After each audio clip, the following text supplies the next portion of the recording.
దేవునికి స్తోత్రం.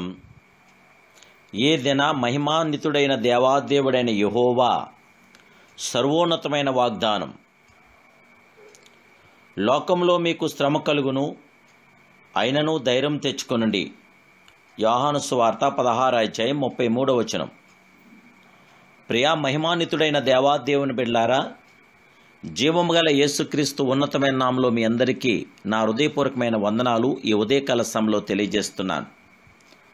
మన ప్రభు మహిమాన్వితుడైన ప్రభు అయిన ఆయనే మహోజ్వలుడు, ఆయనే మహిమాన్వితుడైన ఆయనకు శాశ్వతమైన కృప మనతో కూడా ఉండగలుగుచున్నది. జీవము గల దేవుని బిడ్డలారా, మన సమస్త సమస్యలకును మన ప్రభు యొద్ద విడుదలకు దొరుకుచునని నమ్మండి. లోకంలో మీకు శ్రమ కలుగును, అయినను ధైర్యం తెచ్చుకోండి, నేను లోకంను జయించున్నానని దేవాదేవుడైన యేసుక్రీస్తు ప్రభువుల వారు తెలియపరిచారు. ఈ లోకంలో మనం జీవిస్తుండగా సమస్యలు సాధ్యమే. ఎందుకంటే సమస్యలు మానవుడు సృష్టించుకున్నవి. ఏదైనా తోటలో ఆదాము అవ్వలు అతిక్రమమే సమస్యలకు ప్రారంభం. అంతవరకు భయము, బాధ, దుఃఖము, కన్నీరు లేని మానవుడు పాపం వలన అనేక సమస్యలు, మరణాన్ని తెచ్చుకున్నాడు. ఆ పాప ఫలితముగా మానవుడు అనుదినము అనేక సమస్యలను ఎదుర్కొంటున్నాడు. దేవుని బిడ్డలారా, ఆకలి, దాహము, వ్యాధి, మానసిక వేదన మొదలగు ఇబ్బందులకు గురగుచున్నాడు. సాతాను అధికారంలో ఉన్న ఈ లోకంలో పాత ఆదాము స్వభావం కలిగిన ఈ శరీరంలో మనము జీవించినంత కాలము అనేక రకములైన సమస్యలను మనం ఎదుర్కోవలసిందే. జీవగల దేవుని బిడ్డలారా, అయితే క్రీస్తు పాపాన్ని, లోకాన్ని జయించడం వలన మనకు సమస్యలను ఎదుర్కోవడానికి శక్తి ఇవ్వగలిగినాడు. మన సమస్యలను మనకు ఆశీర్వాదకరంగా మార్చగలిగినాడు. కనుక ఈ లోకంలో నీకెటువంటి సమస్య వచ్చినా అది శారీరక, మానసిక లేక ఆధ్యాత్మిక సంబంధమైనదేనప్పటికీ నిన్ను విడిపించు నీకు సహాయం చేయగల ప్రభునొద్ద మొరపెట్టండి. జీవగల దేవుని బిడ్డలారా, లోకంలో అనేకులు సమస్యలను ఎదుర్కొన్నప్పుడు కుంగిపోవచ్చున్నారు. ఆత్మహత్య శరణ్యమని తమకు తామే హాని చేసుకుంటున్నారు.